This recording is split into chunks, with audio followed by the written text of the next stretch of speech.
The Stepsisters' Second Chance. Once upon a time, in a kingdom filled with music, flowers, and laughter, Queen Cinderella ruled with grace and kindness. Her days were busy with royal duties, but she never forgot where she came from, a simple girl with chores, dreams, and a heart full of hope. But not everyone had changed.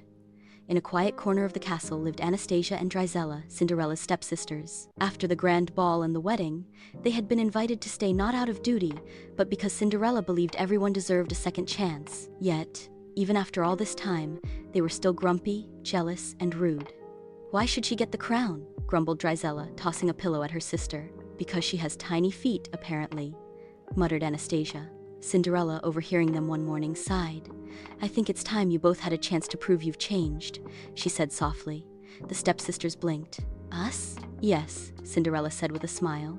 "3 tasks. Complete them all, and you'll earn a place at the royal court not because of who you know, but because of who you become." They rolled their eyes, but agreed. Task 1. Kindness to a stranger. The next morning, Cinderella gave them a loaf of bread, a bottle of water, and a riddle. "Give not to the rich, nor to the sly, but share with the one who's passing by." Scoffing, the sisters walked into the village. There, they saw a well-dressed merchant, a gossiping noblewoman, and a barefoot old man carrying sticks. Drizella looked away. Anastasia hesitated. The man stumbled. "Oh, fine," Drizella muttered, handing him the bread. The man looked up. His eyes sparkled like stars. "Kindness to strangers opens magic doors," he said, then vanished in a swirl of golden leaves. The sisters stared at each other. Task 2. Helping the helpless next. Cinderella sent them to the castle stables. "Help wherever needed," she said. "You'll know when you've done enough."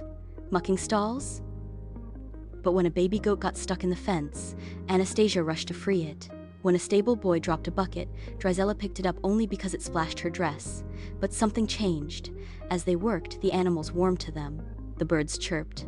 The goat nuzzled Anastasia, and when they finished, a soft glow shimmered over their hands. "Magic?" Drizella whispered. "No," said the stable boy. "Gratitude." Task 3. Speak from the heart. That evening, Cinderella took them to the royal garden. "This task is the hardest," she said. "Tell me one true thing, something honest, even if it hurts." The sisters were quiet. Then Anastasia spoke. "I was cruel to you. I was jealous. But really, I was lonely." Drizella added. "I hated you because you were kind and I didn't know how to be." Cinderella reached out and took their hands. "That," she said gently, "is the magic I was waiting for." A new beginning from that day on, Anastasia and Drizella began to change. It wasn't sudden, and it wasn't easy. But they tried. Anastasia took up painting and made portraits of the village children. Drizella learned to sew and made gowns for girls who had none. And every week, they helped in the royal garden, planting flowers and laughter. Cinderella never once said, "I told you so," because she didn't need to. Their smiles said it all. Even the coldest hearts can bloom with kindness, if given the chance to grow.